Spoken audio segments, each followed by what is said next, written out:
Good morning. It's great to be with you again. It's a new week that lies ahead of us, and you are with George at Growth Point, growing as you are going.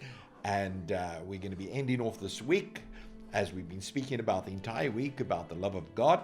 And today, God's strength is the greatest. Whose strength do we need in our lives? God's strength. How do I get through my day? Through God's strength. Who is the one that strengthens me in the new week that lies ahead? God. I come to God. And I've said this so many times again that we need to learn how to put God first in all that we do, because God is our strength, and God is the one who strengthens me. As we look at the world, we see the world falling apart. Who's my strength? God. I see petrol price going up. Who's my strength? God. Yeah, come on. The food prices are going up. God. The water meters are going, paying a lot more for your water because we're in a drought-stricken area.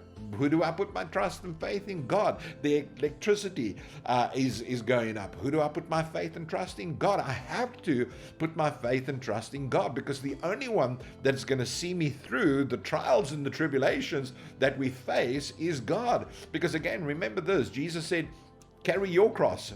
So there's a cross that we have to carry in this, trusting God. Just as he trusts the Father, so we need to trust the Father as well. Now, this beautiful psalm, it's one of those top pocket psalms, those psalms that we underline, those psalms that we write out, those psalms that we keep close to us, because this is a psalm that strengthens us. And Psalm 121 verse 2 says this, reading from verse 2, it says, where does my help come from? That's the question.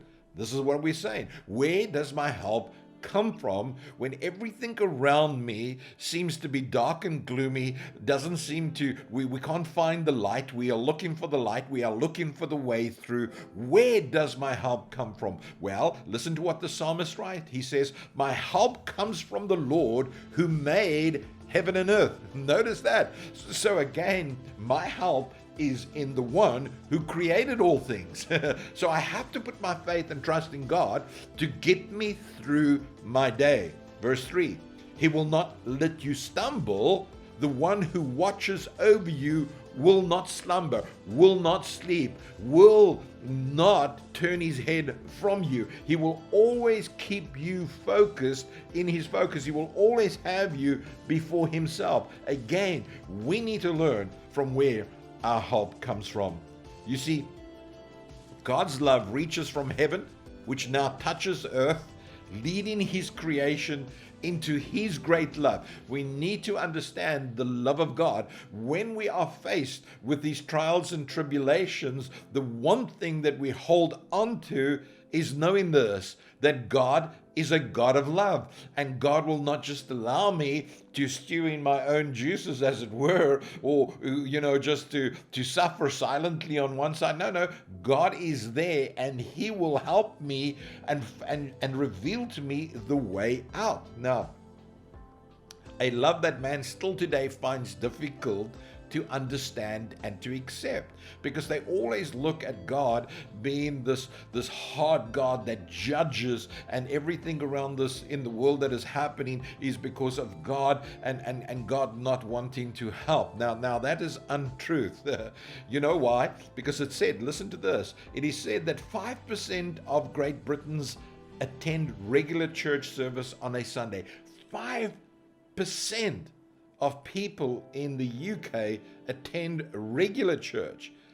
Now, to think that this nation once populated and controlled most of the known world, now a nation that has lost its way spiritually by not putting God first in their daily lives. What do you think happens to that nation? Well, things will begin to crumble and fall all around them.